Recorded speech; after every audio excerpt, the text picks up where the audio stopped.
Capitana García y La Increíble Compañía presentan Historiarte los Sentidos, un podcast de historia, arte y cultura con un pelín de crítica.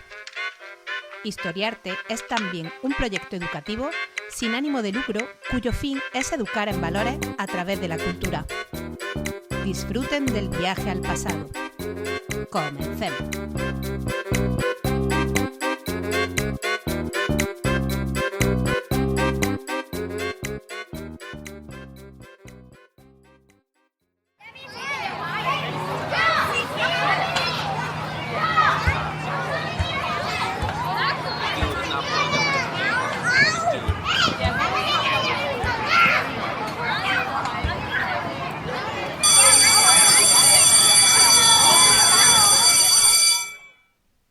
¿Por qué hacemos lo que hacemos?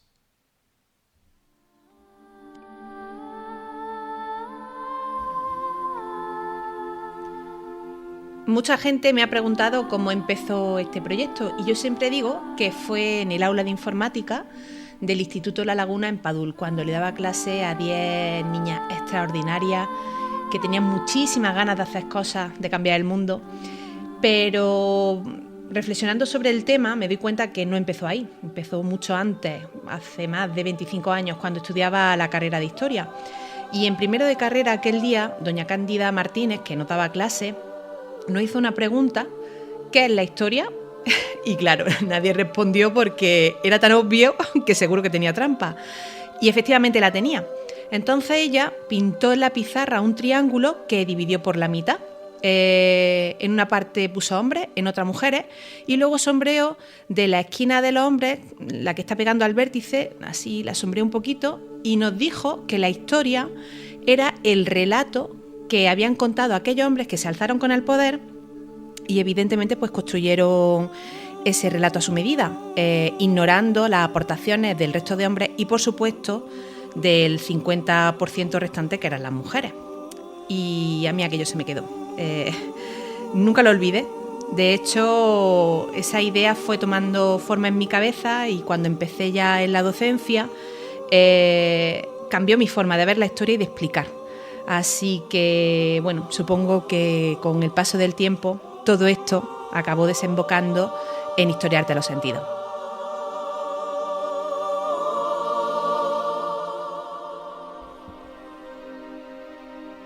Esta a la que acaban de oír es Estefanía García, Capitana García, la profesora de secundaria que creó y actualmente dirige este proyecto educativo llamado Historiarte los Sentidos. Seguramente muchos de ustedes escuchen nuestro podcast, pero no saben qué hay detrás de él. Así que con gusto se lo vamos a explicar. Historiarte los Sentidos es un proyecto educativo cuyos materiales son gratuitos y está formado por un podcast con 29 capítulos publicados hasta el momento, materiales didácticos de cada episodio en varios idiomas para que puedan trabajarse en clase, un espacio que generalmente trabaja el alumnado en forma de reels y carteles llamado ¿Sabías qué? Y una serie de cursos que ofrecemos sobre cómo utilizar el podcast como herramienta educativa. Pero es algo más. Es el esfuerzo de todos sus integrantes por hacer un mundo mejor, a través del estudio del pasado, intentando incluir a otros agentes que intervinieron en él, pero que por muchas razones no forman parte de lo que se ha llamado la historia oficial.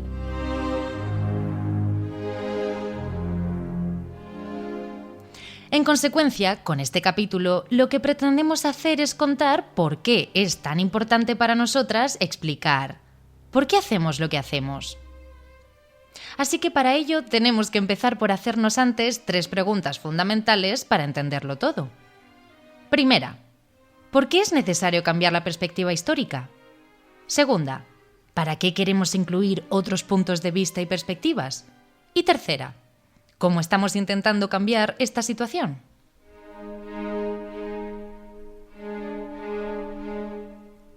Dicho esto, ¿están ustedes preparados? Lo decimos porque queremos advertirles que este episodio es reflexivo y desafiante, y por tanto, incómodo. Seguramente al terminar de escucharlo sentirán una sacudida en sus cimientos. Pero no se preocupen, que irse al rincón de pensar no es malo. O dicho de otro modo, renovarse o morir. Así que, una vez más, vamos al lío.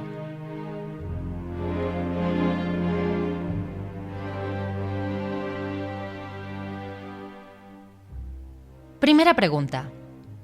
¿Por qué es necesario cambiar la perspectiva histórica? De alguna manera ya hemos contestado al principio del episodio con la metáfora del triángulo. Lo que estamos acostumbrados a estudiar como historia oficial en realidad no es más que la visión de unos pocos que se alzaron con el poder, impusieron su visión del mundo e hicieron el relato a su medida. Así que si no incluimos las diferentes visiones e interpretaciones que hay, tendremos siempre un conocimiento sesgado de la historia y por tanto un mundo en guerra permanente. Que sepamos, el desconocimiento nunca ha sido la solución en ninguna época anterior, tampoco en esta. Eso sí, entendemos que poner en el tablero a los otros protagonistas es cuestionar y deshacer el orden establecido. Y eso siempre es un peligro para quien tiene la sartén cogida por el mango.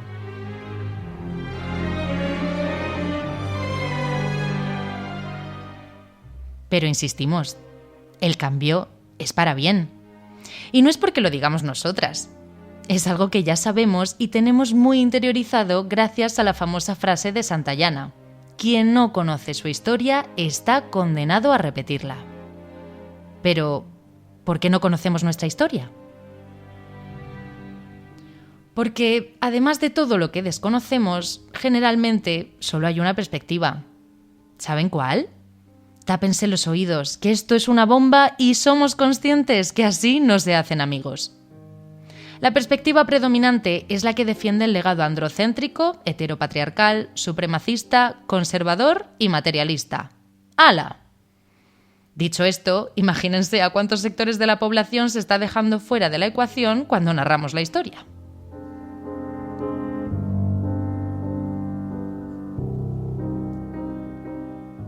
Hoy en día hay mucho debate en torno al adoctrinamiento. La gente tiene miedo de pensar que están siendo adoctrinados a través de la historia o de lo que aprenden en la escuela, sin ser conscientes de que ya han sido adoctrinados. Curiosamente, quienes suelen usar esa palabra suelen ser las personas que llevan haciendo esto desde el principio de los tiempos y ahora ven peligrar su situación de dominio. Por eso es frecuente oír sentencias como: a mí lo que me gusta es la historia de verdad, la de siempre, o estos son modernuras, y si no están en el libro será porque no es importante. Lo entendemos. Si se ha educado pensando que se estudiaban verdades supremas, dando por hecho que tenían rigor histórico y una supuesta objetividad, y ahora se echa por tierra precisamente ese texto y la forma de enseñanza del mismo, es normal que la gente se sienta incómoda y reaccione de forma contrarrevolucionaria.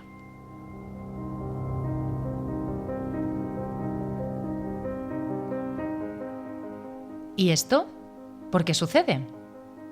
A los historiadores e historiadoras nos pasa un poco como a los fotógrafos, que se cree uno que por echar una foto ya sabe de fotografía. Es una materia muy polémica, la que más, porque quien la controla, controla a la sociedad, y eso, queridas amigas y amigos, es mucho poder. De ahí que haya gente que tenga interés por conocerla y otros por ocultarla. Y es aquí donde queremos clavar una pica.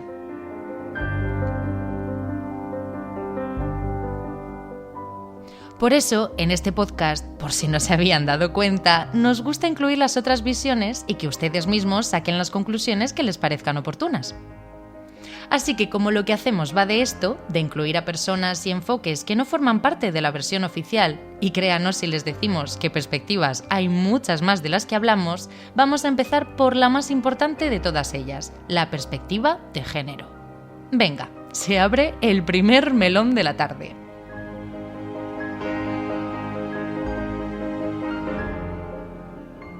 No es que las demás no sean importantes. Todas lo son, como les explicaremos a lo largo del capítulo. Pero esta es la única que alude al 50% de la población en cualquier época de la historia, en cualquier parte del mundo o civilización que se trate. También a día de hoy, porque la mitad de algo tiene mucho peso. Por tanto, es aquí donde encontramos la primera desconexión.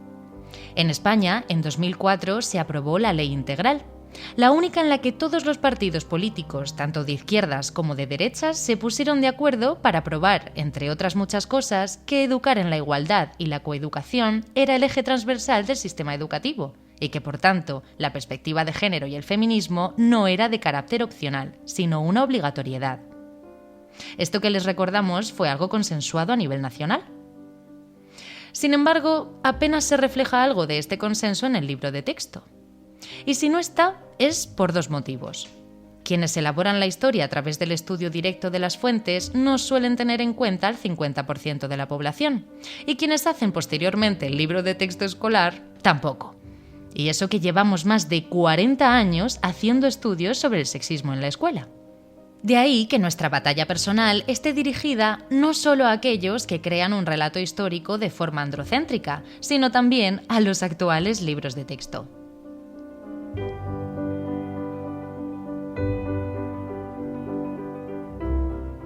Llevemos este planteamiento al origen de todo, la escuela, nuestro terreno. Que los libros desautorizan a las mujeres es un hecho, pero no solo en la materia de historia, también en todas las demás. De ahí que muchos profesionales de la educación decidan hacerse su propio material. El libro continúa siguiendo el esquema clásico, es decir, el androcéntrico. Ahora les pedimos que hagan memoria y visualicen cualquier libro de texto que haya pasado por sus manos, porque todos son iguales en cuanto a su distribución. En cualquiera de ellos, la información importante que ha de estudiarse está situada en la parte izquierda del mismo y en la derecha los documentos y actividades. El problema no está en el diseño de la página, sino en que todo gira en torno a información relacionada con la vida de los hombres. Porque, les vamos a hacer spoiler, el 92,5% de la información que se estudia en la vida escolar del alumnado habla solo de ellos.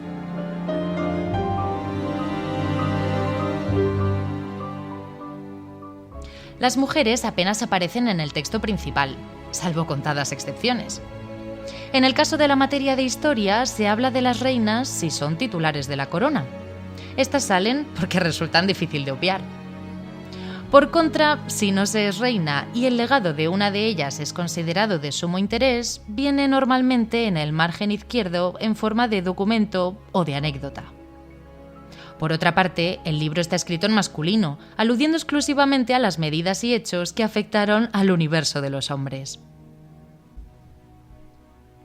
El alumnado, debido a su edad y trayectoria, piensa que el uso del genérico masculino también las incluye a ellas, puesto que hoy día en España, a nivel legislativo y en el uso coloquial de la lengua, hombres y mujeres son iguales. Pero no. A lo largo de la historia ha habido leyes, tradiciones y formas de educar pensadas para los hombres, y otras bien distintas, que generalmente pasan por la privación de libertad y el juicio moral, pensadas para las mujeres. Sin embargo, nada de esto se refleja en el libro.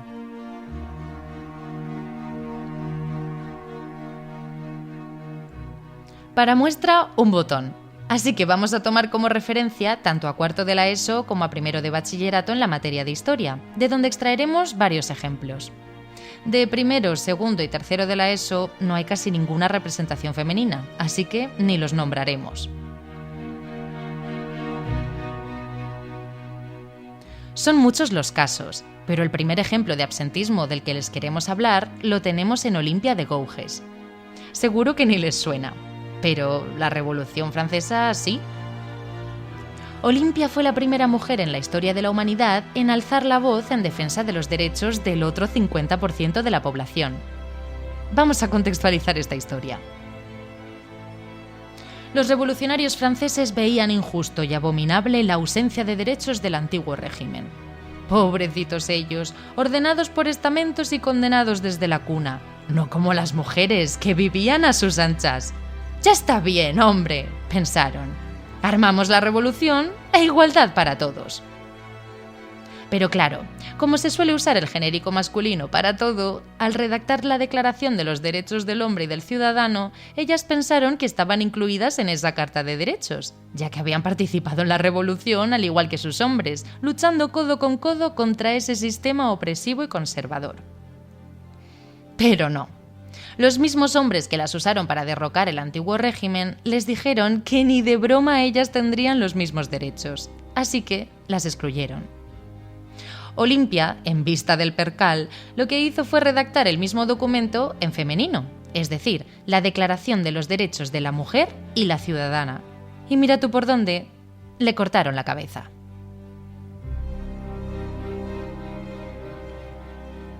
Lo que duele de este ejemplo no es que le cortaran la cabeza, y eso que aquello tuvo que doler. Lo que duele a día de hoy es que Olimpia de Gouges haya sido borrada de la mayoría de los libros escolares. Nada sobre las conquistas de los derechos del otro 50% de la población. Y si alguna editorial decide incluirla, aparece como anécdota, en forma de documento en la parte derecha del libro. Lo que duele es que tampoco se diga que la Revolución Francesa, que se estudia como un icono del progreso, sea una mentira a medias, porque sí que sirvió para darle derechos a los hombres, pero lo que no aparece en el libro de texto es que en el caso del otro 50% sirvió para quitarles los pocos que ya tenían. Y eso no se explica. En cambio, aquí aparece una variante. Si el ejemplo femenino es negativo, entonces se le conceden las mejores portadas. El ejemplo lo tenemos en el personaje femenino más importante de la Revolución Francesa. ¡Tachán! La reina María Antonieta, que en este caso era la consorte y no tenía ningún poder. Pobrecilla, si es que hasta nos cae bien. Es curiosa la visión de los libros de texto actuales, porque parece que ella mandaba y no era así. Como era la esposa consorte, no pintaba absolutamente nada en los asuntos de palacio en cuanto a la toma de decisiones. El que decidía era su marido, el rey Luis XVI. Él sí tenía el poder absoluto, pero estaba más interesado en la caza y los relojes que en gobernar. Pero de esto tampoco se habla. Tan solo la imagen negativa de la reina de fiesta en fiesta y jugando a las cartas. Cuando insistimos, las decisiones las tomaba su marido y los que gobernaban en su nombre.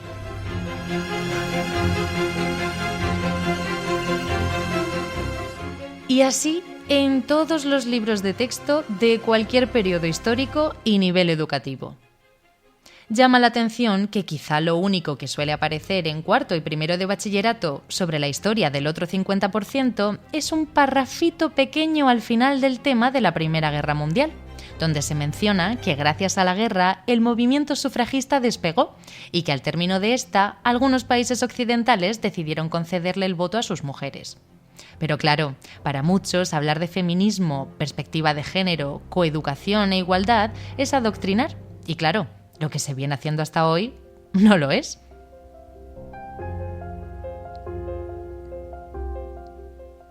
Otro ejemplo. Los libros de historia están llenos de inventos, innovaciones y descubrimientos que han cambiado la historia de la humanidad. Es clave para entender la evolución. En este caso nos llama mucho la atención que, a excepción de Marie Curie, y eso que ella no sale en el libro de historia, no hay apenas alguna aportación hecha por ellas. Y créanos si les decimos que hay un montón, pero como no salen, nadie les echa cuentas. El caso más dramático por su ausencia es el de una mujer que cambió el destino de toda la humanidad. Una a la que le debemos la vida, y esta vez es literal. Una enfermera que modificó para siempre las condiciones sanitarias en los hospitales, puso en marcha medidas donde la higiene y la limpieza eran sagradas y reorganizó la atención médica para los soldados heridos según su gravedad, salvando así millones de vidas. De hecho, en la actualidad, las políticas de salud pública se basan en su método. ¿Y quién es ella? Se trata de la británica Florence Nightingale, la enfermera que consiguió reducir la mortalidad a límites jamás alcanzados en el campamento de Scutari durante la Guerra de Crimea a mediados del siglo XIX, y cuyas innovaciones se implantaron posteriormente en el mundo entero. Este avance sin igual debería estudiarse en el tema de la revolución industrial, en donde nuestro alumnado estudia la revolución demográfica como causa fundamental de la industrial. Esto tuvo como consecuencia que la población del mundo aumentara de forma brutal por primera vez en su historia. En los libros de texto aparece que esta revolución demográfica fue posible gracias a los avances higiénico-sanitarios y a una mejora en la alimentación. Para explicar el fenómeno siempre ponen ejemplos de personas que contribuyeron a este cambio. Y mira tú por dónde, solo figuran las aportaciones hechas por los hombres. Ahí están Louis Pasteur, al que no queremos quitarle ningún mérito, o al inventor de la vacuna, Edward Jenner. Lo que no entendemos es por qué ellas no están si también cambiaron la historia de la humanidad. Queremos a Florence y a todas las demás.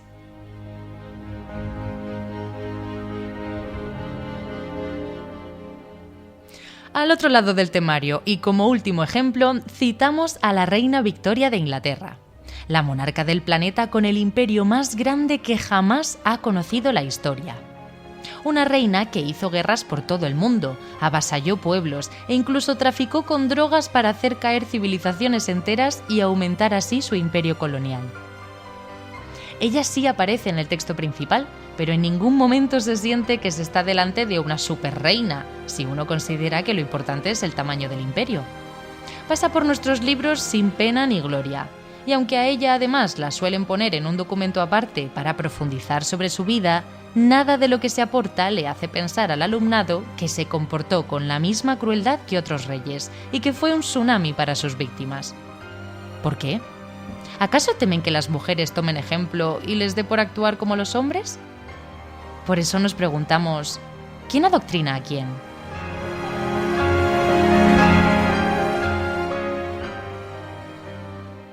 Pues que contesten los datos. Según el estudio hecho por la historiadora Judith Gutiérrez Sánchez, el espacio en los libros de texto de historia dedicado a las mujeres en España solo es del 16,3%, de las cuales el 7,6% de ellas aparecen con nombre propio frente al 67% de las referencias con nombre y apellidos cuando se trata de un hombre. Además, las ilustraciones que se usan en los libros escolares cosifican y estereotipan los roles de género. Empezando porque ni siquiera suelen aparecer en la mayoría de las ilustraciones y mucho menos siendo protagonistas. Sí lo hacen asumiendo un rol pasivo y sumiso ligado a la figura del padre, o el marido, o como parte de la masa, unidas al ámbito doméstico y privado sin destacar su participación en la esfera pública. Las ilustraciones, sepan ustedes, son muy peligrosas, precisamente porque son una gran herramienta de aprendizaje. Ya se sabe, una imagen vale más que 1000 palabras. Si el primer contacto de un estudiante en infantil o primaria es a través de ellas, no hace falta ponerle palabras. La imagen por sí sola refuerza la discriminación y el estereotipo.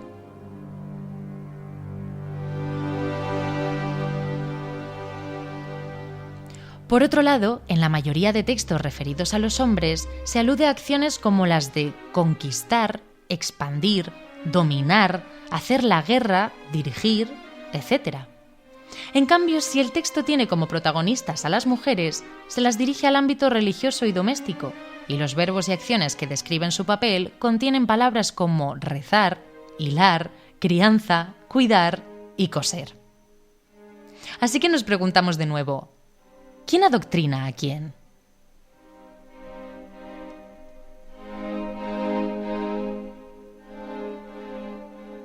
Salgamos de la historia propiamente dicha y hagamos un barrido por otras materias, porque esto es una cosa estructural y holística. Todo está impregnado de esta visión. Y si no, miren de nuevo los datos. Las mujeres también estaban desaparecidas de los temarios de la historia del arte. El legado artístico de las mujeres no es de la misma calidad que el de los hombres, se había sentenciado. Y no hay más que hablar. Eso sí, generalmente las veces que una mujer aparece en una pintura o escultura, posa desnuda. Ahí sí que están presentes. Como siempre, un grupo de hombres decidió qué obra o artista era buena o no. Y, vaya, esto es nuevo. Resulta que las mujeres tampoco valían como artistas. Ni siquiera hoy día en el negocio del mundo del arte, teniendo en cuenta que la mayoría de los alumnos de Bellas Artes son féminas. En consecuencia, aquí van los datos. Un estudio hecho sobre la mayor pinacoteca del mundo, el Museo del Prado, en 2020, decía que el museo había destinado hasta el momento el 0,6% de su presupuesto en comprar obras de mujeres artistas. Por otro lado, de las más de 35.000 obras que tiene, solo el 1% estaban hechas por mujeres, de las cuales solo se exhiben 84 al público. De nuevo, preguntamos, ¿Quién adoctrina a quién?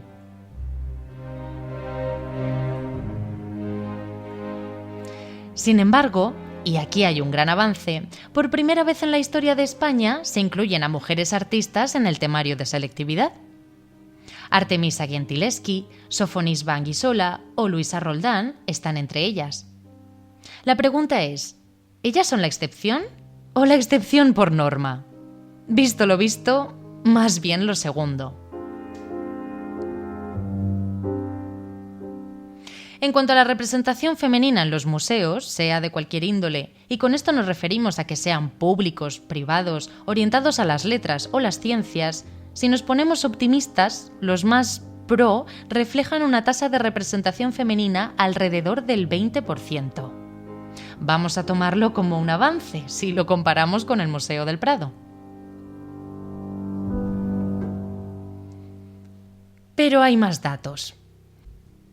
Solo el 17% de los miembros de la RAE son mujeres. Solo el 10% de los premios Cervantes han sido entregados a mujeres y el 12,5% si se trata del Nobel de Literatura. Abran sus oídos, porque si tomamos como referencia todos los premios Nobel entregados desde su origen, tan solo el 6,6% de las premiadas eran mujeres, siendo un problema la constante invisibilización en el campo de las ciencias. Si analizamos el ámbito científico, es más dramático aún, ya que la representación femenina no llega al 5% en materias como matemáticas, física, química y biología, y en torno al 3% en el caso de tecnología. Pero hay más. En francés e inglés se llega al 12%. En educación física, el 85% de las referencias son masculinas, y en lengua y literatura, el 90% de los citados son hombres. Datos hay de sobra. Lo sabemos porque hay muchos estudios a nivel nacional que los reflejan. Por ejemplo, están los hechos por Ana López Navajas sobre el sexismo en los libros de texto o el informe que se hizo en 2014 sobre las mujeres en los contenidos de la educación secundaria obligatoria. En ellos se investigó los referentes femeninos en los materiales educativos de secundaria en las materias que se ofertan de primero a cuarto de la ESO. Para ello analizó un total de 115 libros escolares de las editoriales más utilizadas y abran sus oídos, en líneas generales, el 90% de los referentes eran masculinos.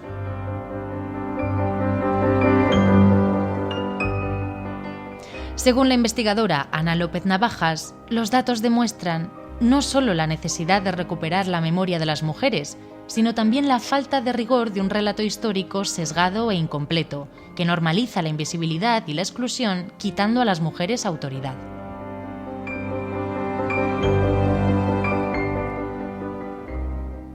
Es por ello que un batallón de féminas, y también hombres, se han declarado en rebeldía, y en la actualidad hay una auténtica revolución en cuanto a divulgación de contenidos, en los que se quiere visibilizar su papel en todos los ámbitos.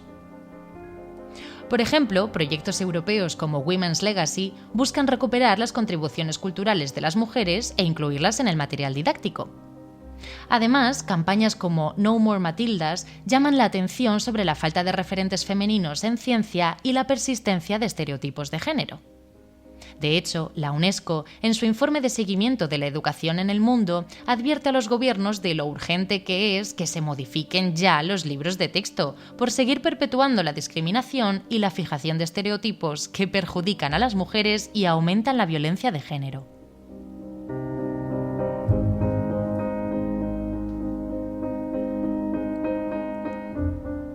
A nivel de calle, voces como la de Ángel Escaso, Ángel Estaro, Isabel Serrano, Isabel Mellén, Nayara López de Munain, Margarita Sánchez, Elena Sotoca, Sara Ruballo y muchas más hacen el esfuerzo constante de acercar a la sociedad ese otro punto de vista.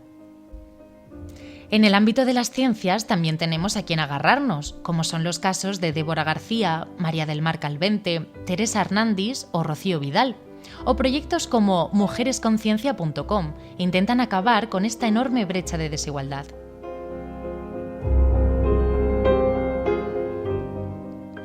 Bueno, dejemos por un rato la perspectiva de género y abordemos otras que prevalecen en nuestra forma tradicional de narrar la historia. El relato histórico ha sido conservador desde sus orígenes. Ese pequeño grupo de hombres que se alzaron con el poder y lucharon por mantenerlo a lo largo de los siglos, colocaron a la ciencia, fuerzas liberales y pensamientos progresistas como enemigos del orden establecido.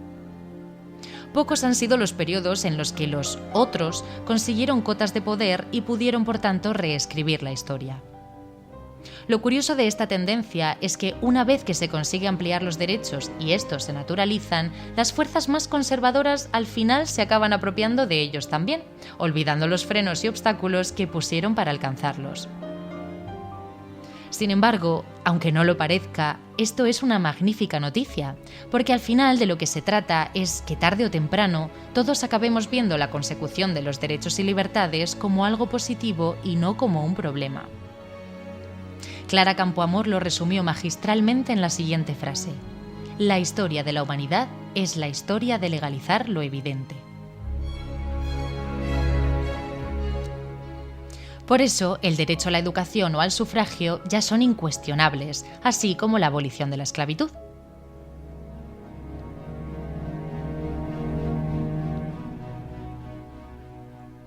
Por otro lado, al inicio del capítulo, también hemos descrito que el relato histórico es supremacista y materialista. ¿Qué queremos decir con esto?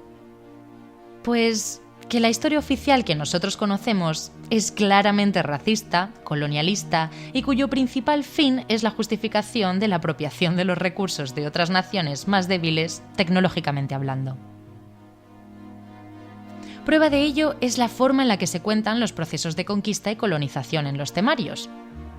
Se da por hecho que el hombre blanco europeo es la autoridad, la moralidad, la civilización, el progreso, y por tanto tiene derecho a conquistar y esclavizar cualquier territorio y su población, e incluso justificar un genocidio si con ello satisface sus necesidades. De hecho, no hay reflexiones en nuestros libros de texto de cómo se sintió el otro, cómo lo vivió o qué consecuencias tuvo para ellos. Hasta el momento, en nuestros textos escolares no se expresa el sentimiento de aquellos pueblos y naciones que vieron cómo sus recursos, culturas y tradiciones fueron borradas del mapa. No se explican los procesos de esclavización y pseudoesclavización persistentes durante más de 500 años y las repercusiones que ello conlleva. Tampoco se reflexiona sobre el hecho de que quien siembra colonialismo recoge migración.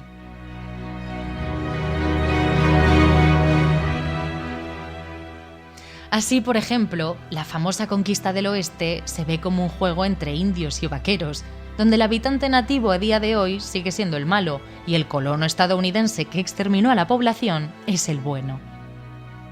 Del mismo modo, no se contempla el punto de vista indígena y el terror que vivió la población negra africana durante el mal llamado descubrimiento de América. Otro ejemplo más de que quien tiene el poder cuenta la historia a su manera.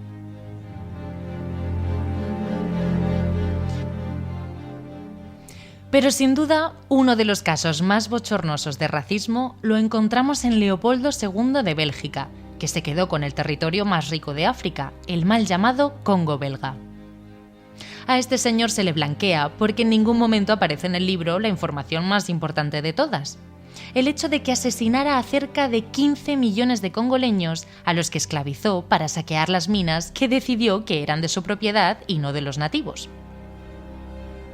De hecho, el término genocida se acuñó por él, pero llamarlo el rey genocida en vez de Leopoldo II tampoco interesa.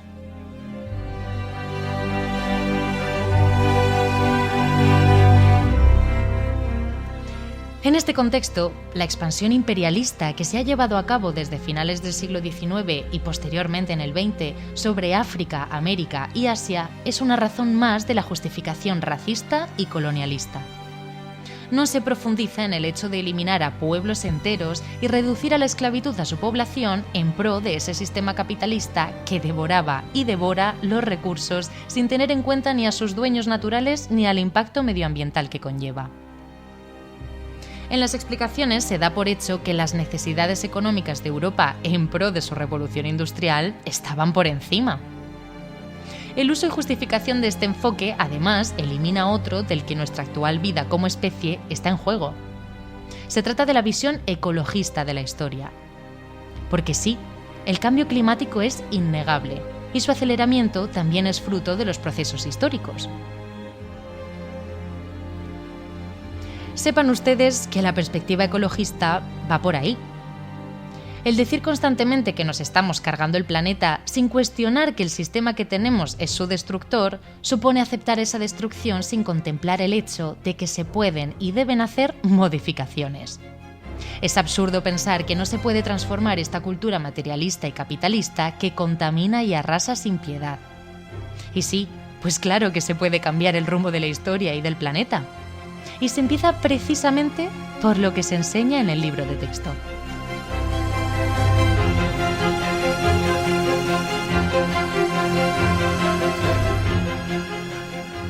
Otro de los grandes debates a nivel historiográfico es sobre la cuestión no hay que mirar el pasado con los ojos del presente, cuando es precisamente lo que se hace de forma continua, porque la historia se sigue elaborando con ojos del presente. ¿Quieren ustedes ejemplos de esto y de camino otras perspectivas de un mismo hecho? Pues nosotras se los damos. Como en la actualidad el androcentrismo lo sigue envolviendo todo, tendemos a pensar que si hoy en día para algunas minorías o sectores de la población algo no es posible o tal vez hablamos de una conquista reciente, damos por hecho que en el pasado era imposible que se diera. Es decir, que aplicamos nuestros esquemas mentales actuales para describir procesos históricos del pasado.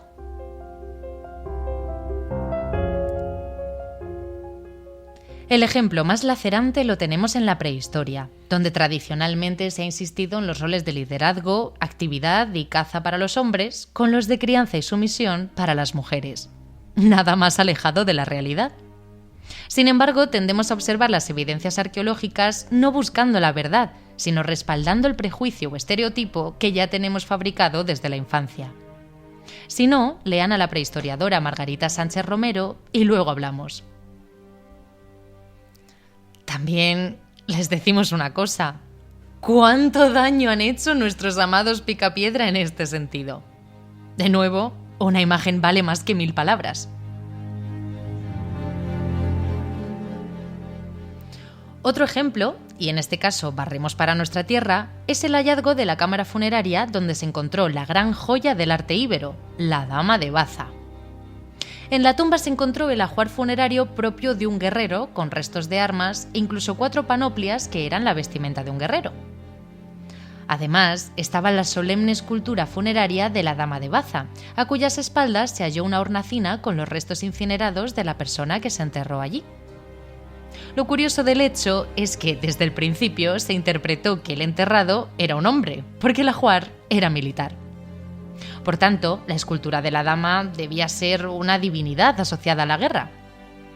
Los avances posteriores permitieron el análisis de los restos incinerados y se supo entonces que se trataba de una mujer. Se desecha así la primera hipótesis. Pero no, si había una mujer enterrada y eso era innegable, se mantuvo la idea que ella debía de ser la esposa del jefe militar. Eso sí que es mirar con ojos del presente el pasado.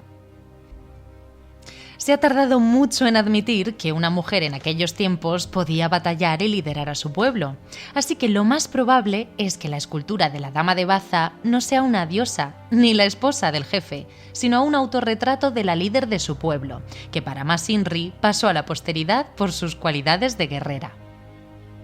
Entonces llegó la segunda parte. Vale, se admite que ella era la jefa, pero sería la excepción, ¿no? ¿Y si hubo muchas más? ¿Y si hubo cientos, pero se borró su legado?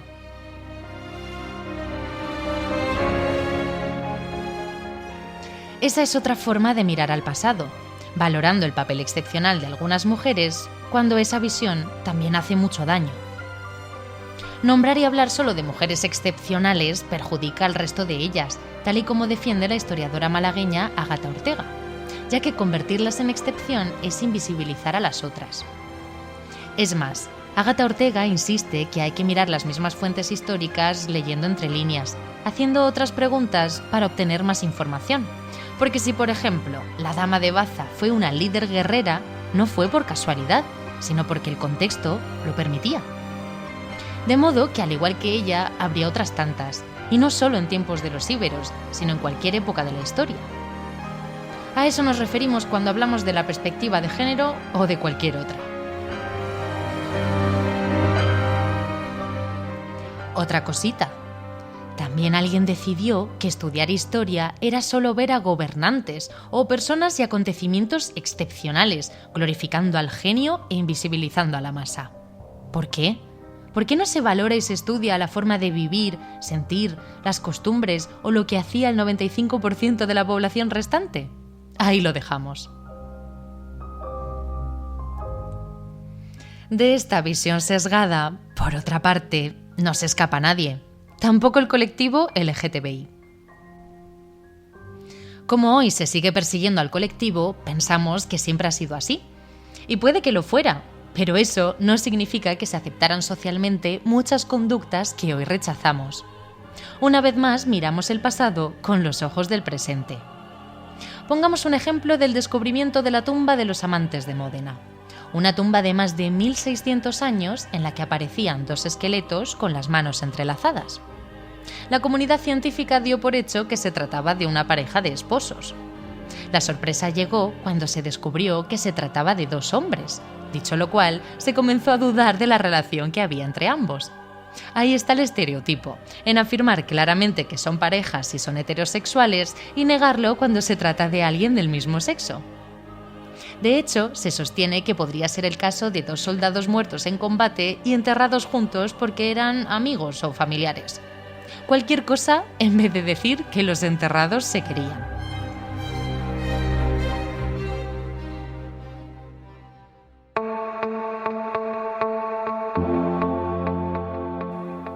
Creemos que con todos los ejemplos puestos ya hemos sembrado la sombra de la duda de por qué es necesario ampliar el punto de mira e incluir otras perspectivas. Así que pasamos a las dos siguientes preguntas fundamentales que nos planteamos al principio.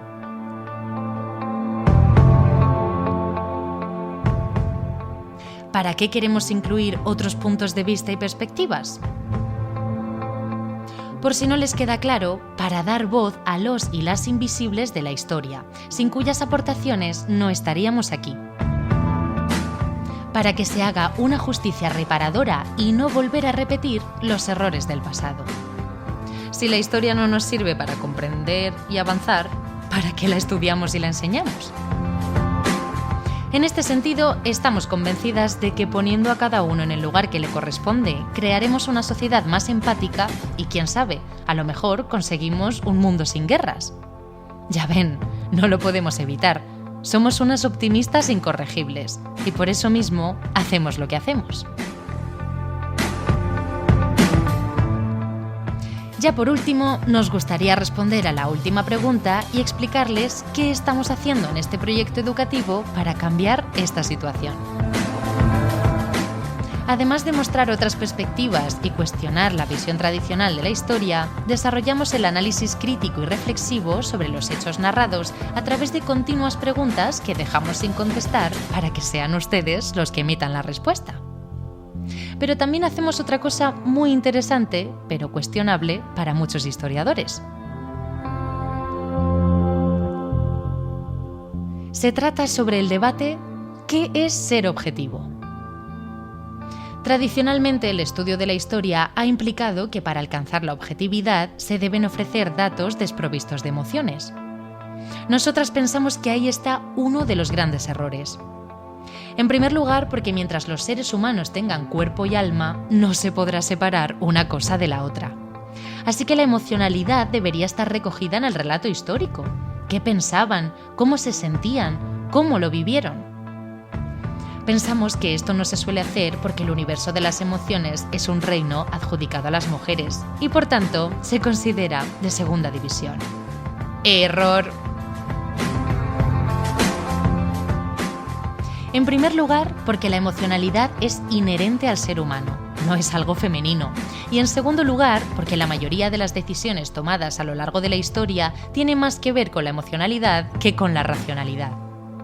De lo contrario, no habría guerras, por ejemplo, porque racionalmente no benefician a nadie, o al menos no a la mayoría de la población. De hecho, consideramos que la gran causante del machismo, la violencia, el reparto desigual de la riqueza o el racismo es precisamente la mala gestión de las emociones. Si estas estuvieran recogidas en el libro de texto, quizá la historia cambiaría.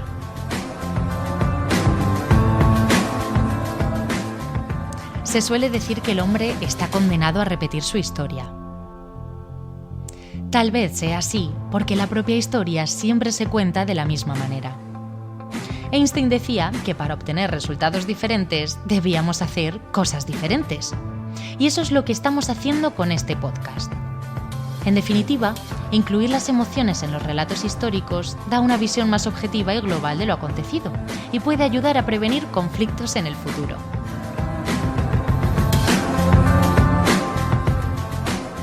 ¿Y cómo incluimos las emociones en este podcast? Pues a través de nuestras teatralizaciones. Con ellas conseguimos que se conecte con personas ajenas a nuestra realidad y que vivieron en tiempos remotos. Además, en este sentido, como docentes que somos, nos encontramos ante una de las grandes quejas del alumnado resumida en una pregunta y una afirmación. Maestra, ¿y esto para qué me sirve? ¡Uf! ¡Me aburro! Si tomamos como ejemplo segundo de la ESO, donde se estudia la formación de los reinos cristianos, en el libro encontraremos un chorro de datos con fechas, batallas y nombres de reyes que hay que estudiar tirando solo de memoria. Así que es normal que el texto no conecte con su realidad. Por eso no les gusta la historia y la consideran aburrida. No hay cosas que los una a ella porque piensan que no tienen nada en común. Pero da igual la época de la historia que analicemos, porque como humanos que somos, todos hemos amado, nos han partido el corazón, hemos odiado, vivido injusticias, hemos sido traicionados, hemos perdido a alguien, nos hemos solidarizado.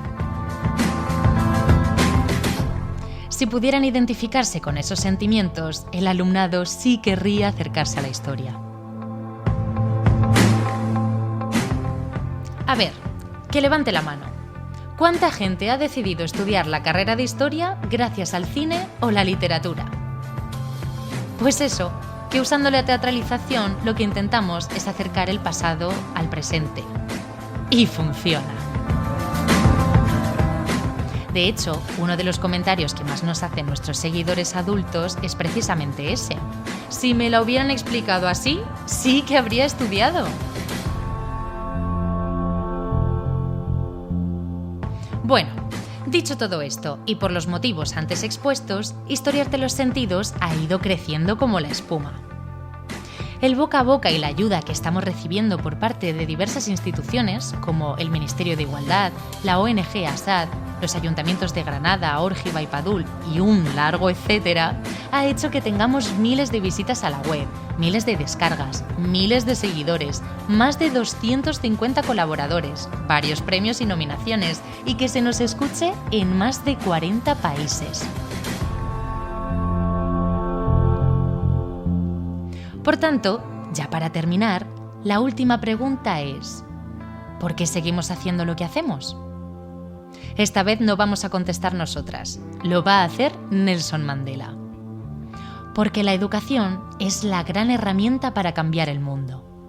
Eso, y porque somos unas optimistas incorregibles, claro. Nada más por nuestra parte. Nos vemos en el próximo capítulo. Gracias por escucharnos.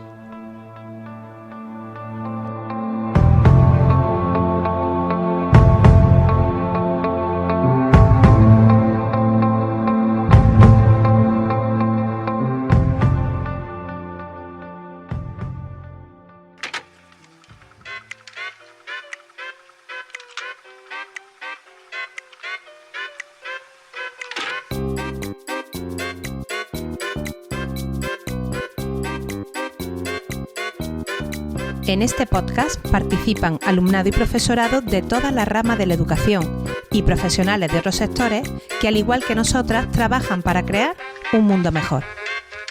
Historiarte los Sentidos ha sido realizado en Radio Padul y gracias a la colaboración de los ayuntamientos de Granada, Órgiva y Padul, Diputación de Granada, ASAD, Asociación Solidaria Andaluza de Desarrollo, el Ministerio de Igualdad del Gobierno de España y Patricia Bueso, abogada de la firma Cultulab. Si quieres saber quiénes son Capitana García y la increíble compañía, puedes visitar nuestra página en www.historiardelosentidos.com. Aquí encontrarás recursos didácticos de cada episodio. También nos puedes seguir en Spotify, iVoox, Instagram, YouTube, Facebook y Twitter. Nos vemos en el próximo capítulo. Mientras tanto, a disfrutar.